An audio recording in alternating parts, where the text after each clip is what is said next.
தஞ்சை மாவட்டம் செங்கிப்பட்டி பேருந்து நிலையம் அருகே கழிவுநீர் வெளியேறுவதால் நோய் பரவும் அபாயம் இருப்பதாக அப்பகுதி மக்கள் தெரிவிக்கின்றனர். தஞ்சை மாவட்டம் செங்கிப்பட்டி பேருந்து நிலையம் அருகே கழிவுநீர் தொடர்ந்து வெளியேறி சாலையில் ஓடுவதால் பொதுமக்கள் மற்றும் பயணிகள் கடும் அவதிக்கு உள்ளாகி வருகின்றனர். மேலும் இதனால் நோய் தொற்று அபாயம் இருப்பதாகவும் அப்பகுதி மக்கள் மற்றும் சமூக ஆர்வலர் கவலையை தெரிவித்து வருகின்றனர். அதாவது தஞ்சை, திருச்சி மற்றும் புதுக்கோட்டை ஆகிய 3 மாவட்டங்களை இணைக்கும் முக்கிய போக்குவரத்து பகுதியாக செங்கிப்பட்டி பகுதி விளங்கி வருகிறது.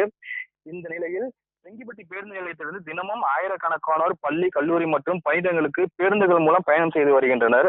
இதனால் செங்கிப்பட்டி பேருந்து நிலையம் சுற்றுவட்டார பகுதி எப்போதுமே மக்கள் நடமாட்டம் அதிகமாக காணப்படும் பகுதியாக உள்ளது.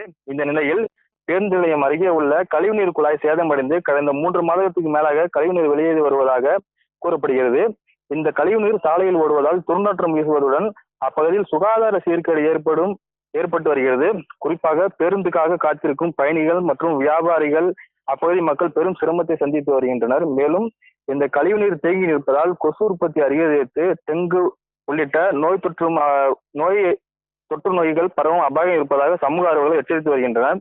இது குறித்து சம்பந்தப்பட்ட அதிகாரிகள் உடனடியாக ஆய்வு மேற்கொண்டு சேதமடைந்த கழிவுநீர் குழாயை சீரமைத்து சுகாதார பாதிப்புகள் ஏற்படாததை தடுக்கும் நடவடிக்கைகள் எடுக்க வேண்டும் என பொதுமக்கள் மற்றும் பயணிகள், சமூக ஆர்வலர்கள் கோரிக்கை விடுத்துள்ளனர். இதனிடையே இந்த கழிவுநீர் வெளியேறும் காட்சியை பேருந்துக்காக காத்திருந்த பயணி ஒருவர் இதை வீடியோவாக எடுத்து சமூக வலைதளங்களில் வெளியிட்டு வருகிறார். தற்போது இந்த வீடியோ சமூக வலைதளங்களில் வேகமாக பரவி வருகிறது. குறிப்பாக செங்குப்பட்டி பகுதி மக்கள், பயணிகள் கூறுவது என்னவென்றால், தொடர்ந்து 3 மாதங்களுக்கு மேலாக அந்த கழிவுநீர் வெளியேறி வருவதால் அதிகாரிகள் யாரும் கண்டுகொள்ளவில்லை, எந்த ஒரு நடவடிக்கையும் எடுக்கவில்லை என அப்பகுதி மக்கள் குற்றச்சாட்டு வைக்கின்றனர். எனவே உடனடியாக சம்பந்தப்பட்ட அதிகாரிகள் இந்த கழிவுநீர் குழாயை சரி செய்து உரிய நடவடிக்கை எடுக்க வேண்டும் என அப்பகுதி மக்கள் கோரிக்கை விடுத்துள்ளனர். இல்லை என்றால் அப்பகுதி மக்கள் மிகப்பெரிய ஒரு சாலை மறியல் போராட்டத்தில் ஈடுபட போவதாக தெரிவிக்கின்றனர்.